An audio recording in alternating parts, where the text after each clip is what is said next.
So I work as a community artist, which means that I go to schools and colleges when they're open, and libraries. Sometimes I work outdoors. I work at all different kinds of places, and I work with people, and we explore different themes together. And I do what I sort of call inquiry through making. And so what I mean by that is we might have a topic. It might be looking at, you know, an environment or a place, for example. And the way I explore and the way I sort of facilitate sessions is you might have a discussion, or you might do some research into a topic. But what I facilitate is how making art, arts and crafts techniques can kind of help you discover, in the same way that, you know, maybe having a talk or a discussion or doing research could kind of get you to that result. I like to sort of find out things through making and exploring ideas. And so usually I'd be invited by museums and galleries to go into them and look at their objects and come up with ideas so that people can engage with them. So sometimes schools or colleges or different community groups come to galleries and museums to explore the objects, and I would be the person who might facilitate a creative workshop inspired by that. So as we're spending more time at home, I came up with this activity which will explore objects that you have at home, so your own things in your environment. So hopefully you've got a sort of small selection of 3 objects that you can work from in this session. So I've got some bits and bobs here. I've got a shoe, I found a leaf, a plant, a candlestick, I've got some shells and pebbles. I've got this spray bottle. It's quite nice, sort of neon yellow spray bottle, and then this ball of fishing wire which was found off a beach. So I've got a kind of selection of objects. So hopefully you've also got a selection of objects, of 3 objects that you can work from in this session. So you'll need your 3 objects, whatever they are, you know, things from around your home. And we're going to work from 2D into 3D. So we're going to start with drawing. So I'm going to run through what we need as the materials list first. So in case you haven't got them, you've got a chance to kind of run around and find the kit and before we get started, hopefully. So we're going to start with drawing, as I say. So you'll need some loose sheets of paper. I've got this clipboard of just A4 paper. It doesn't really matter what you've got. I mean, A4 is good if you've got, you know, printer. You might have access to printer paper, but just any paper that you can draw on. It doesn't have to be white. Whatever you've got to hand. So as we're going to be drawing, you'll need some drawing tools. Hopefully you've got pencil, pen, graphite sticks, something to draw with. I'm going to be using felt tips simply because when I show you what I'm doing, it's really clear on the camera. So you might want to work in felt tips too. Pencil, doesn't matter. It's just something to draw with. We'll also need some cardboard. So we're going to like stiffen our drawing so it becomes a sort of more solid, because this paper's quite kind of floppy. So we're going to make sure that the drawing is backed with a piece of card. So I've had a little look around my house for recycled bits of card. So this is like the back of like a takeaway kind of thing. Could be packaging. You might have sheets of card if you've got art, craft materials. Maybe like the back of a leaflet, packaging. I've also got like the back of an envelope, which would be good kind of card. So something that is a lot stronger than a piece of paper that eventually we're going to stick onto the back of our drawings so that we can start to make them into something 3D. So you'll also need glue, so to stick down your work, and scissors to cut out. So I hope that you've got them. And it would also be useful if you've got a ruler, and if you haven't got a ruler, the side of a book, or something that you can turn into a ruler would be really helpful. And of course, as I said at the top, 3 objects to work from. It doesn't matter what objects they are, and it's quite nice that you're all going to be choosing different objects. And so it'd be great to see after this session, and I think Gavin's going to give some details about how you could share what you've been doing. So it'd be great to see, you know, at the end of this, what objects you've chosen and what you've decided to do.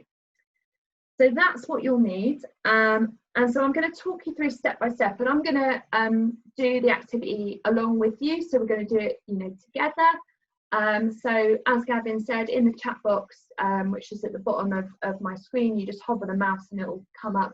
So if you had any questions or you want me to cover anything again, then just put a message in there and we can pick that up. So let's get started. So we're going to start with the 2D side of the process. So we're going to do 3 different drawing activities, but we're only going to choose one of those drawings to kind of continue on into 3D. So then it's up to you if you want to, you know, take the other 2 and turn them into 3D in your own time, explore them using your own techniques, have a go at this again.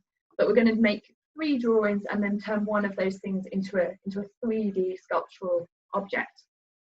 So decide which your first object is going to be. I'm going to go for my shoe.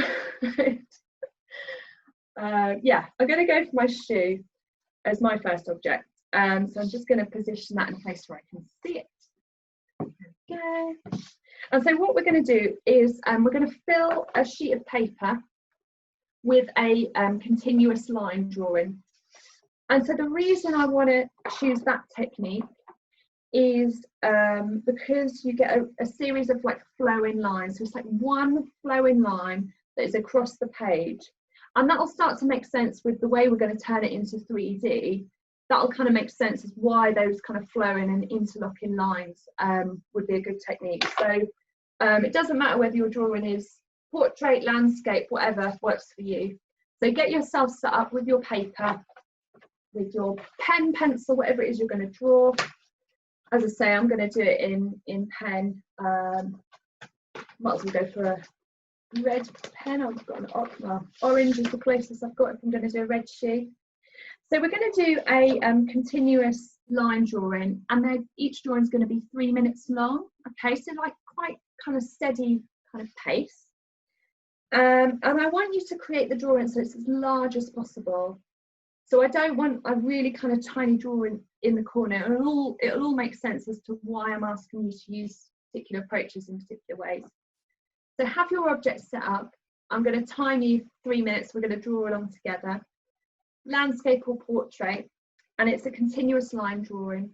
So if you're not familiar, that means that once the pen goes down or the pencil, until that 3 minutes is up, you keep drawing with that one line, so your pencil stays on the page for the whole time. So it's up to you to think about how you can navigate, kind of going looping onto different parts of the object. Okay, so you might want to overlap those lines and keep going over. All right, so we want lots of we want big drawings. Okay, so fill that page.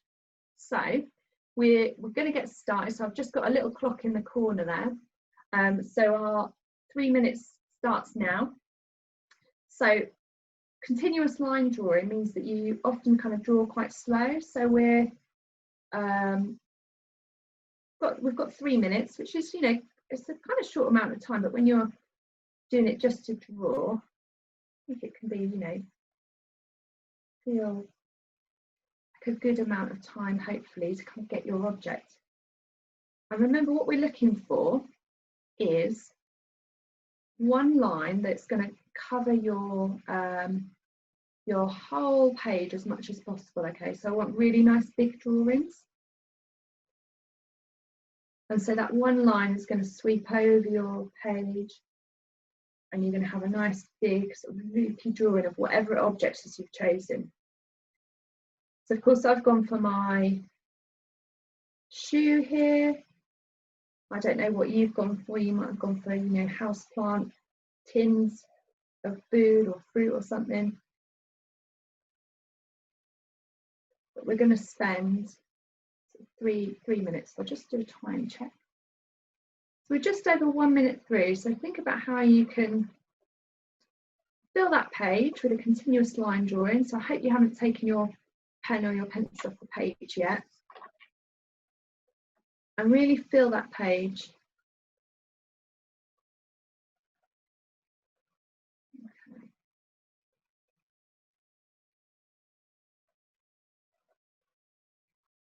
So continuous line drawing is quite nice, kind of slow and steady. And I find it really makes you look, and it really makes you kind of have to observe what you're drawing and not assume, which is always a good technique to do. Okay. So we've got 1 more minute. So hopefully you're about 1/3 of the way through your drawing.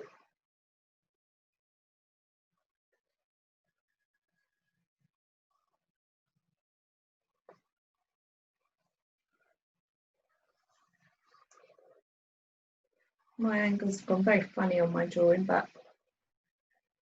I think I've always found the first drawing, you're always just warming up. So don't worry if yours has also gone a bit wobbly. It's all right. Sometimes takes a bit of warming into. All right, so last sort of 15 seconds just to finish off, get that detail in that we want. And remember, you're not lifting your pen or pencil off the page until we finish. There we go, so we've got the last 5 seconds or so. Okay, and so coming to an end now. So now you can lift your pen off. For some reason, I've set myself up to draw at a funny angle, but there we are. There's my shoe and my continuous line drawing. So hopefully you've got something that looks the same. Try and fill the page as much as possible. So we want a nice big drawing that's going to take up most of the page. So hopefully you'll have your first drawing complete. We're going to repeat that process with a different object 3 times so that you can warm into it. As I say, I think the thing with drawing in any kind of art making is I think repetition is the key, and actually kind of warming into it. So think of this one maybe as your warm up. It might be your chosen one at the end, but let's have two more goes at it. All right, then you'll have 3 source materials that you can work from. So put your drawing aside. Hopefully you've got enough paper so that you can do 3 drawings on 3 separate pieces of paper, because we're going to be working into them and cutting them out in a little bit. So let's move on to our second object, and let's get another continuous line drawing ready. I'm going to go for this leaf. So choose your next object. So whatever it is you've got to hand, you might have found stuff from the kitchen, around your bedroom, around your house, things you might have found in nature, outdoors, kind of household objects. Whatever your next object is, get yourself ready. And so we're going to have 3 minutes again. So let's repeat that process with a new object. And so whenever you're ready to start, you may start. I'm just making a note of the time. So we've got 3 minutes. So again, continuous line drawing. So really nice flowing lines that fill the page, okay? So we want drawings that really kind of fill the page. In fact, if they go off the page, that's absolutely fine, but as long as they're really nice on a big scale, so that's what we're looking for. So nice kind of flowing lines. So I really enjoy this process.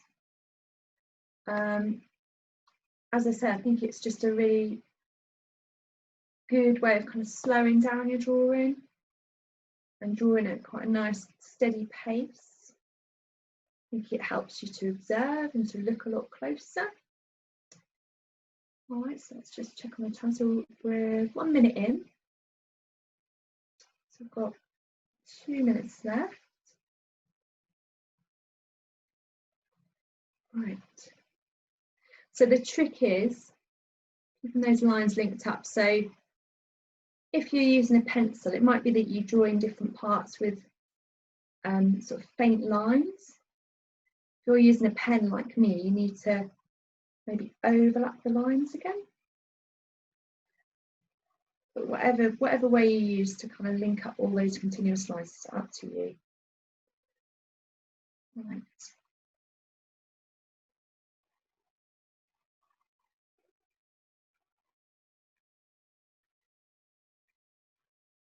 So just flowing those lines over. Remember not to take your pen or pencil off the page.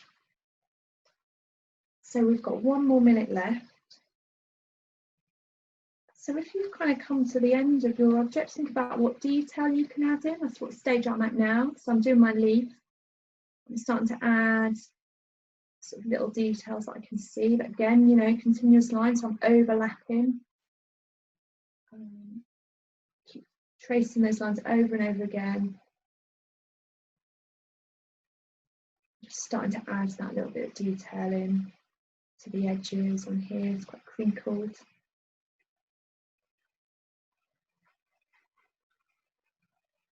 All right, so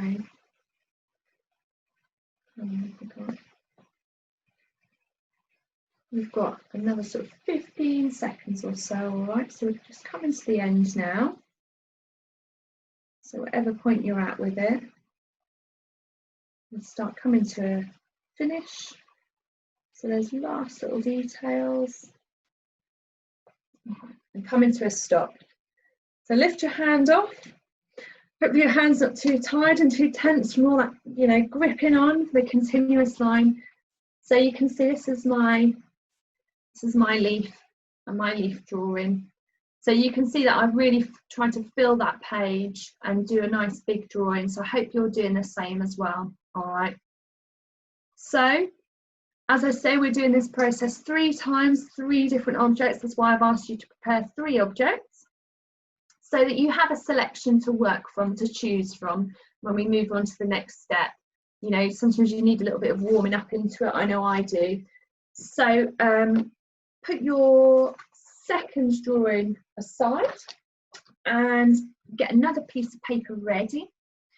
And then choose what your third object is, or you might already have it prepared.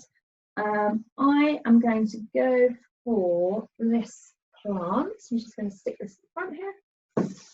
Okay, so have yourself in a position where you can get that third drawing. I'm going to choose a different colour pen this time. I'm going to go for green. So you know the process by now. So it's a continuous line drawing, and it's for 3 minutes, and it's as big as you can. All right, so really fill that page. We're kind of warming. We should be kind of warming into it now, and so ready to start. Okay, so I'm starting the 15 minutes now.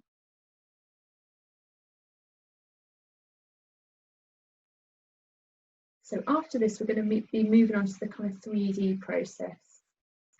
As I say, we'll have a selection of drawings to work from.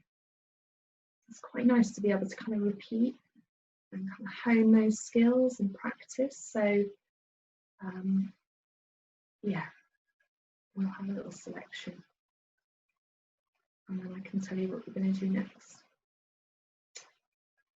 But yeah, this is a really nice kind of slow technique, and I'm sure it's something that probably you might already be quite familiar with.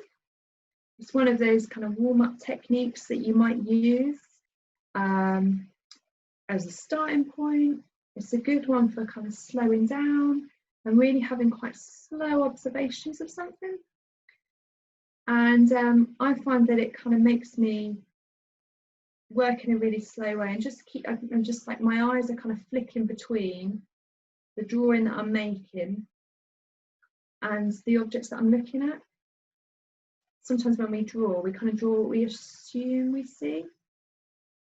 And, you know, if we've got the kind of luxury of having a, you know, an object set up in front of us, well, we might as well, you know, try and do our best to draw that, you know, source material.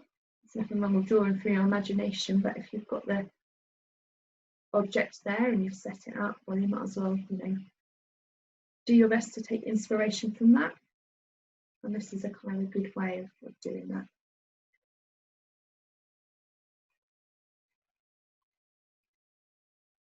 So we've got about 1 minute left. We're about a third of the way through now. So hopefully you're about a third of the way through your drawing as well. Whatever it is you've decided to look at.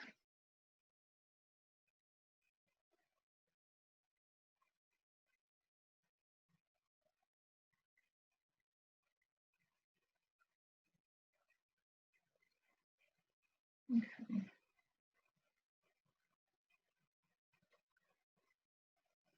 Let's have the time. So another 30 seconds or so, it's just a half a minute now, just to finish off.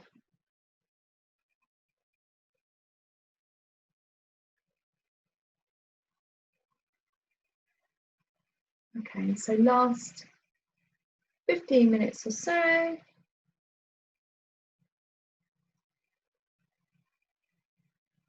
Get those final details in.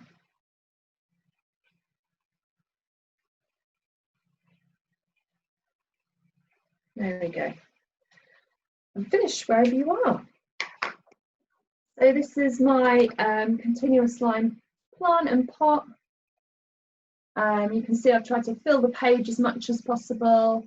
Yeah, and hopefully you've got something the same. So we've got these, now we've got these 3 drawings. We're going to start moving on to the 3D process, okay? So have a look at your 3 drawings and decide which one you would like to work from. So it might be that you know, you were kind of just warming up in the beginning, or you might have a kind of favorite one, but I'd like you to just remember that whichever one you choose, we're actually going to end up cutting up, okay? So we're going to end up cutting them up and working into them. I'll tell you a little bit more about that in a bit.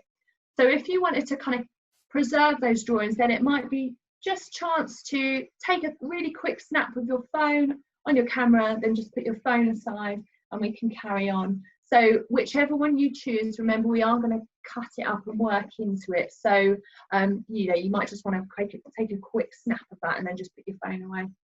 So I am going to go for my shoe, which was my first one, and then I'm going to put my other 2 aside, and then I can work on these in my own time. So I'd like you to do the same. So make your selection. Which one of your drawings would you like to make in 3D? So get that piece in front of you. So I'm just going to make a bit of room. So we're going to be making a kind of a 3D abstracted paper version of whatever our object is. So I've got my shoe here, I've got my shoe drawing, and now we're going to start to kind of make an impression of this piece. So whatever your object is.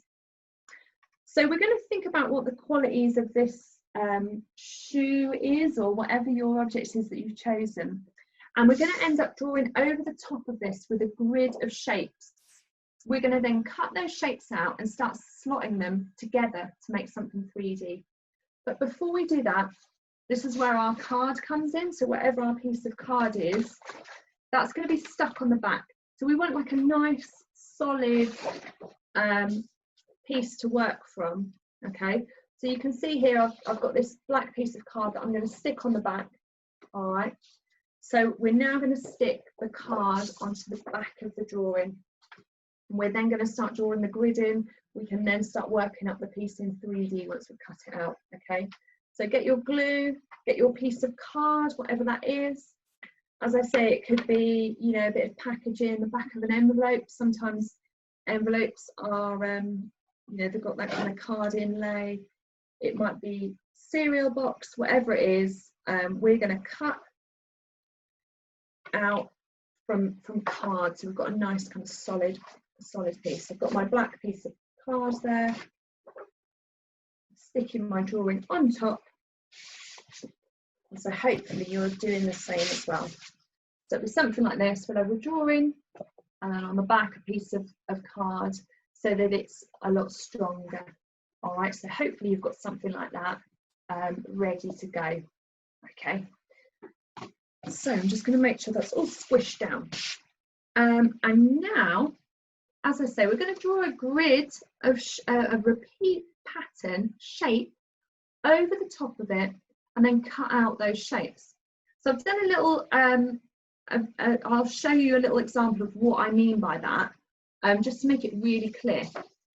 So when I did a run through of this session, I also drew the plant, as I drew it a little bit earlier on, and I drew it in the run through as well. And what you can see here is I've chosen a grid of squares to go over. And also in the run through, I did a drawing of this, it's like a ball of string.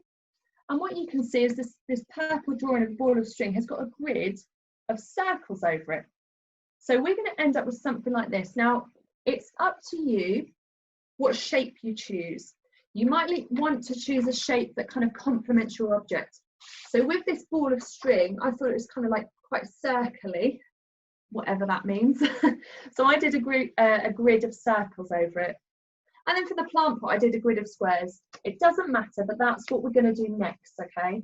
We're then going to cut those shapes out and start to slot them together in 3D. So choose what shape you like, square, rectangle, circle, triangle, and draw that grid over the top of your drawing, okay? So for my shoe, I'm going to also just go for a square grid, nice and easy peasy. If you wanted to go for a circle, you might have a little something circular to draw around, maybe a coin or a little roll of tape. But hopefully you've got a ruler to hand if you want to do a grid of squares. So I'm going to do it in pen so you can see. So I'm going to just draw a grid of squares over the top of my drawing. And then when I've got my grid of squares, we're then going to cut them out. So hopefully you're doing the same processes that I am. So it might be a grid of circles, it might be a grid of squares, whatever you would like to work from. I think it works in any way. So whatever you think would most complement your piece of work, or whatever feels like the easiest shape to draw out, you just go for it. So hopefully you'll now have something that looks a little bit like this. So you can see over my shoe, I've drawn a grid of squares, and what I'm going to do now is start to cut them out. Okay, so that's why we've backed them on the card, so they're quite nice and solid. If we were just to cut out pieces of paper, they'd all go a bit kind of floppy and soft, and we want them to hold their shape. All right. So hopefully you've stuck your card on the back, whatever bit of card, recycled, whatever, on the back. You've drawn a grid of shapes on the front, and now we're going to start to cut out. So let's get cutting this out. And what I'm going to do is I'm only going to cut out where my drawing is.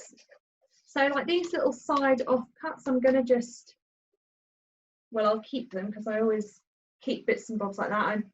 Sometimes they do come in useful for art projects, but I'm only going to draw, I'm only going to cut out where the drawing is, sorry. So you see that row of squares along the top there where there's no drawing, I'm going to ignore them, and I'm going to cut out where the actual drawing is in the middle. All right, so I'm just going to get cutting on that.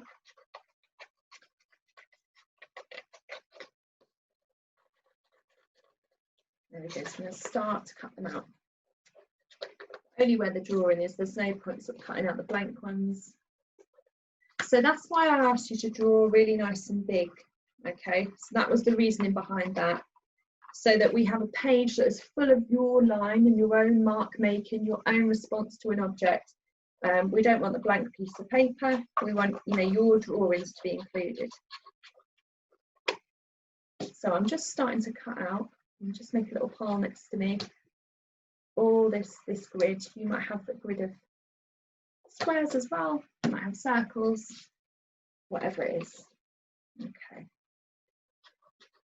So I'm going to cut out a couple of rows, and now I'm going to show you what the next process is. So at the moment, it is still a 2D form. It's still flat. It's still a drawing. It's a drawing with a solid piece of card behind it, but it's still in its 2D form.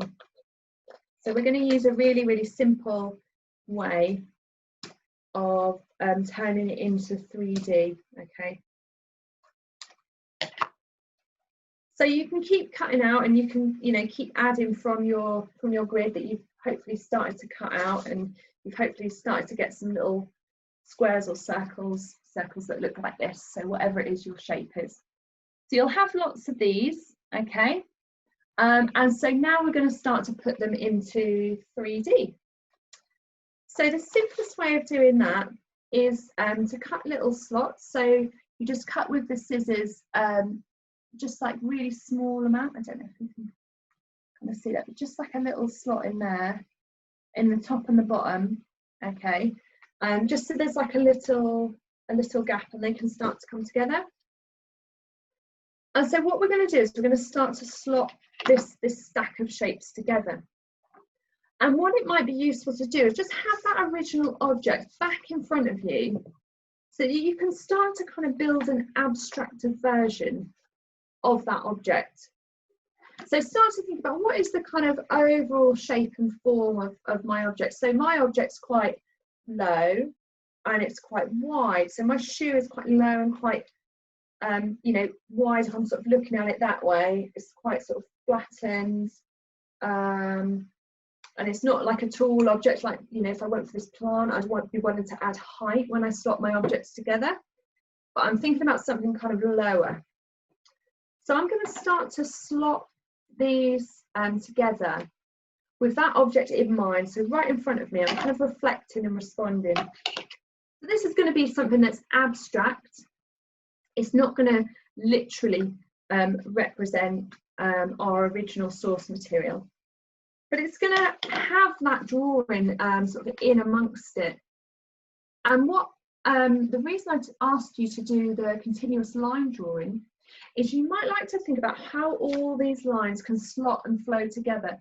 So you'll have a selection of these little sort of mini drawing squares that you could maybe try and get this 3D sculptural drawing to kind of flow together, so that when you've slotted them and you look at them at a certain angle, maybe some of those lines join up and link up. And perhaps if you had extra time, you could even put the drawing on both sides. You know, you could kind of stick it and put it on both sides from different angles. You'd get a kind of different feel. So what I'm going to do is I'm just going to keep cutting out my squares and slotting them together, so that I can make a kind of abstracted version of whatever my original object was, and in my case it's my shoe. So keep cutting out your squares or your circles or your triangles, whatever shape it is, and keep slotting them together.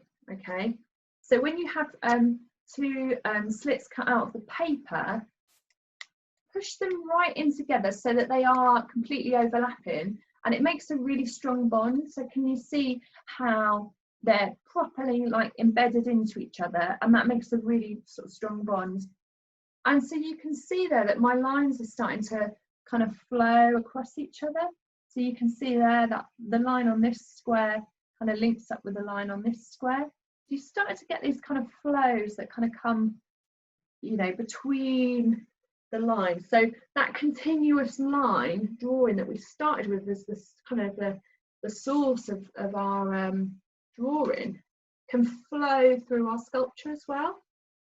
So we're just going to keep cutting out, keep slotting together. And I've got a little example of one that I've well finished. I mean, it's maybe not completely finished, but it was the one I did in the trial run through that we had for this session. And so I'm just going to make that join together. So I'll just show you that as well. So here's one I made earlier, sort of Blue Peter styly. So this, I haven't actually quite finished it yet, but it's kind of in progress and a little bit further forward than the one I'm working on currently. But the object that this was inspired by is this peg loom. So I wanted to get that sense that, you know, you've got this kind of solid base, got this kind of base along the bottom there, and you've got all these uprights coming up. So that's why I went for these uprights coming up. Whereas with my kind of shoe one, I'm going to go sort of lower, and it depends on the object you're working from. So what are the qualities of your object? You know, are they kind of tall and upright and quite thin? Are they kind of, you know, chunkier with a kind of, you know, more kind of wispy at the top? think about how when you slot your shapes together and you create that form, that you can mirror what it is your original object has got going on about it. So if you've gone for something sort of round, you know, maybe like this pebble, you might want to somehow slot together the pieces so that they make a kind of a circular shape.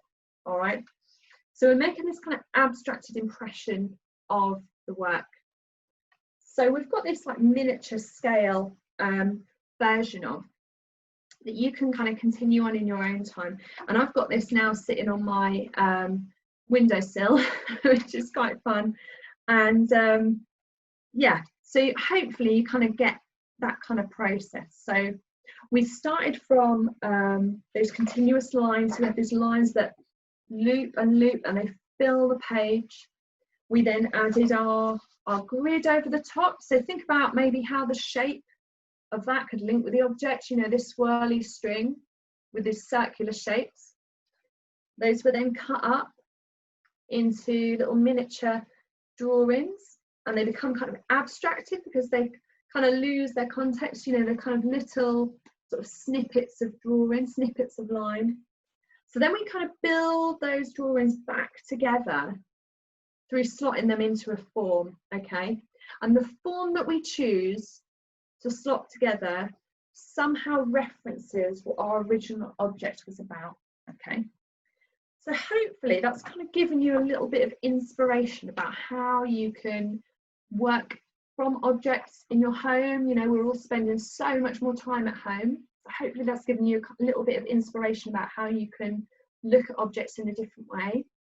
Hopefully inspiration about how you can work from one medium into another, how it can change, and maybe a little bit around kind of making an abstract version of something, how we can work into 3D, and how different kind of approaches can complement each other.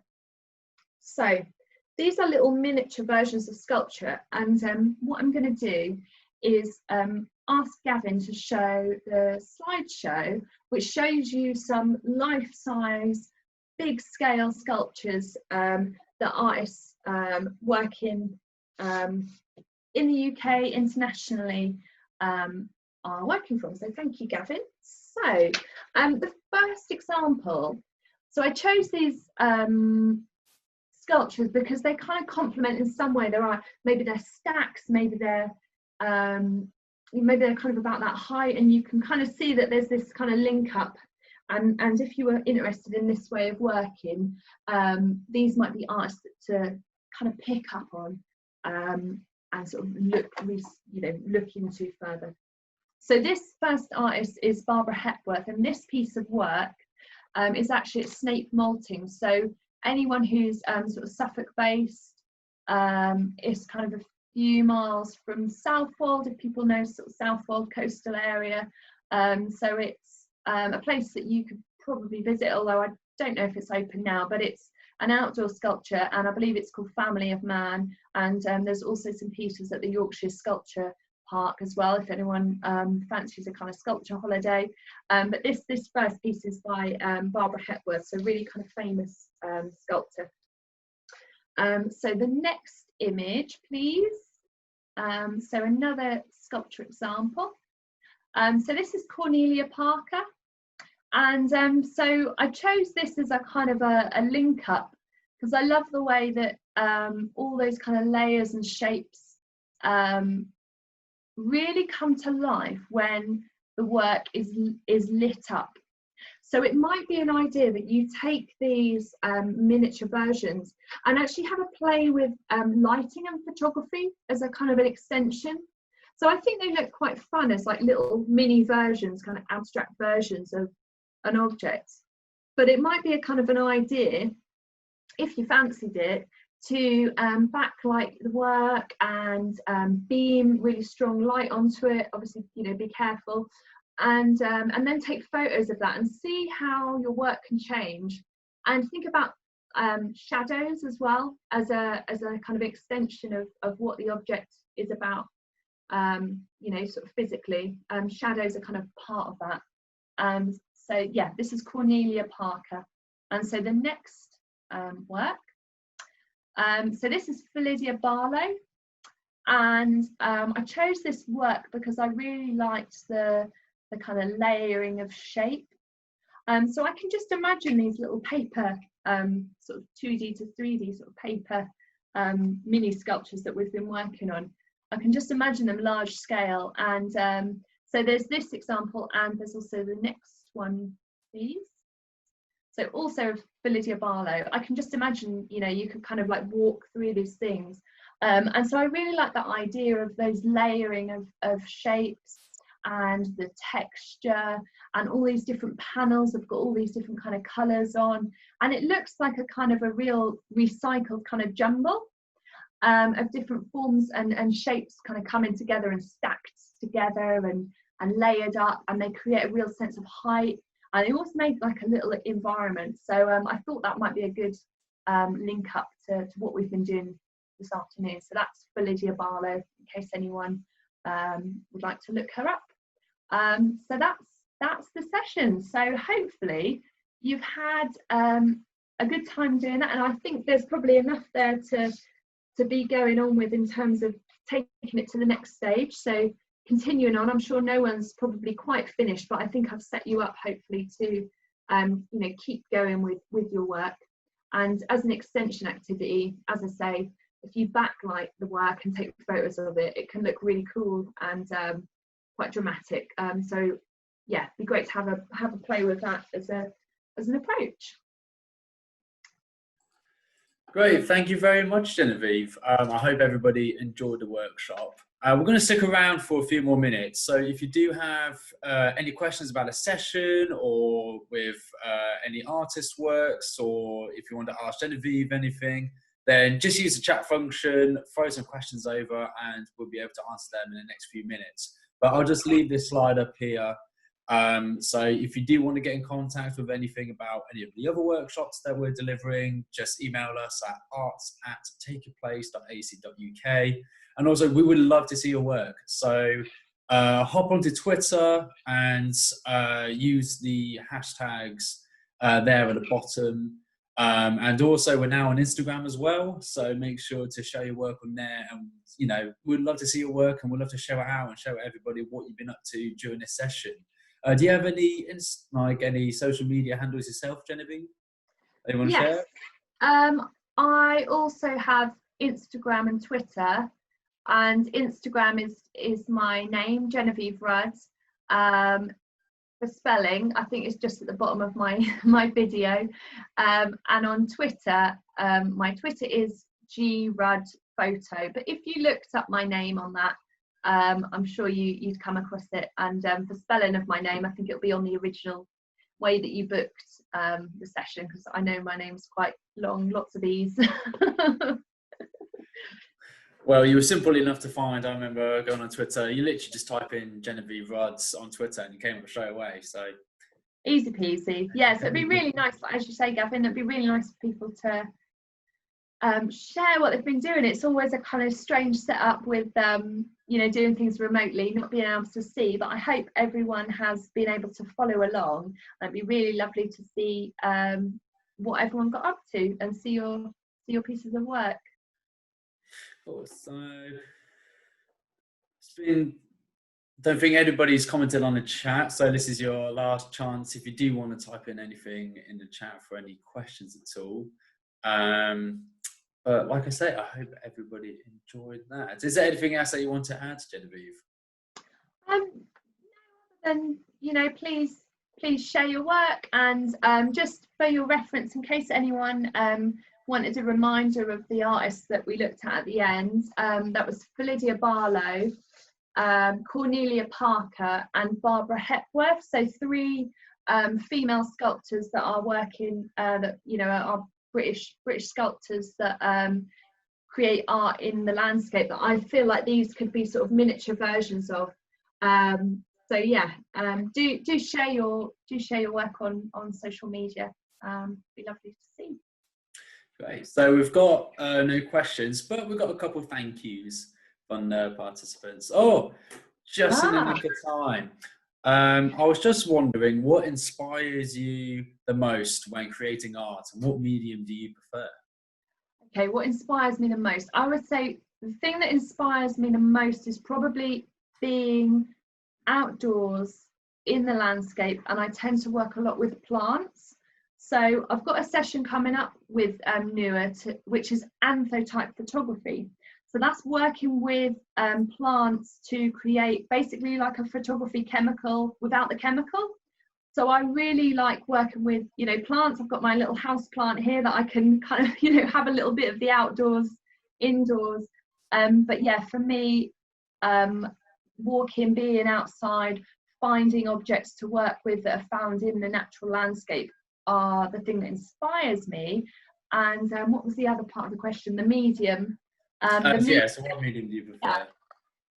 Well, my training was in art photography, so that's probably where my sort of most of my kind of training and experience is. But I think drawing can be really fun, and I like how really simple it is, and I think it's quite a quite accessible medium to work in. So it's hard to choose my favourite, and I like textiles as well. So that's a really difficult question for me to answer.